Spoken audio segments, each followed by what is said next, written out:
महीनों बीत गए, घड़े को शिकायत है कि परमात्मा हमारे साथ बड़ा अन्याय करते हैं, बारिश बहुत करते हैं लेकिन हमारे अंदर एक भी बूंद नहीं जाती। लोगों से शिकायत करता, लोग कहते कैसे घड़े होगी आपके अंदर बारिश से जल नहीं आता। तो लोगों ने देखा तो घड़ा उल्टा था, घड़ा जमीन में उल्टे की तरफ मुंह किए हुए था।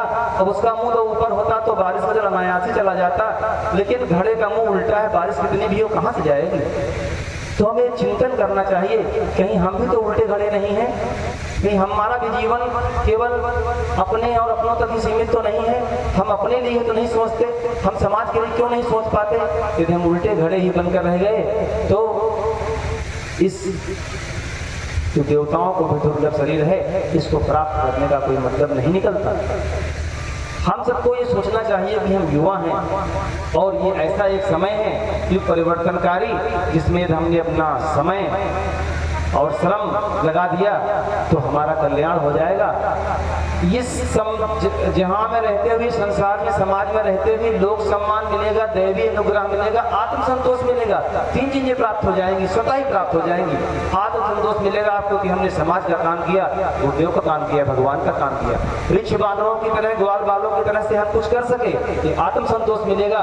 दूसरा मिलेगा दैवीय अनुग्रह। परम पूज्य गुरुदेव परम वंदनीय माता जी ने कहा कि जो हमारे शिष्य हैं, जो हमसे दीक्षा लिए और जो लेंगे, जो हमारे बच्चे हैं, उनको हम अपने तप का 50% भाग देंगे, शेष में हम पूरी दुनिया को देंगे। तो हम उस जो 50% परम पूज्य गुरुदेव के तप का अंश है, यदि हम परम पूज्य गुरुदेव से दीक्षित हो जाते हैं, उनसे दीक्षा लेते हैं, उनके कंधे से कंधा मिलाकर ऋषि के काम को करने का संकल्प लेते हैं, तो उस 50% के तप के हम भागीदारी अनायास ही बन जाएंगे। देवी अनुग्रह मिलेगा और तीसरा लोक सम्मान मिलेगा, हमारी पद प्रतिष्ठा सब में वृद्धि होगी। तीन ही तरह की तो ऐसाएं होती है व्यक्ति की। सबसे पहली कही जाती पुत्रेषणा, घर परिवार हो, पुत्र हो।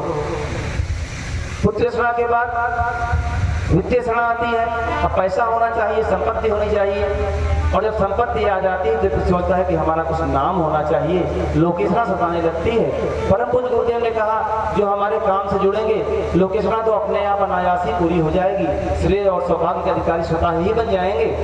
और जो हमसे जुड़ेगा वित्तेषणा, पुत्रेषणा, ये सब चीजें ये भी अनायास ही प्राप्त हो जाती हैं।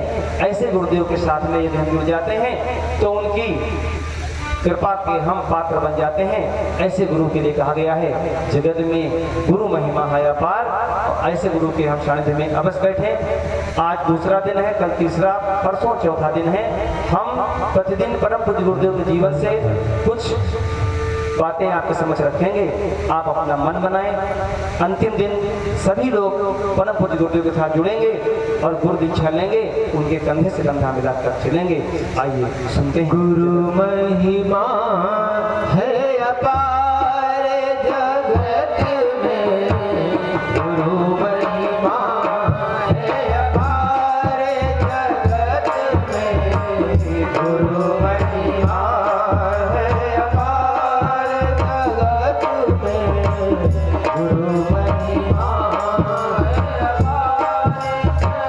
गुरु कृपा से जन्म सफल हो, गुरु कृपा से जन्म सफल हो, भव सागर हो पार जगत में, गुरु महिमा है अपार जगत में, गुरु महिमा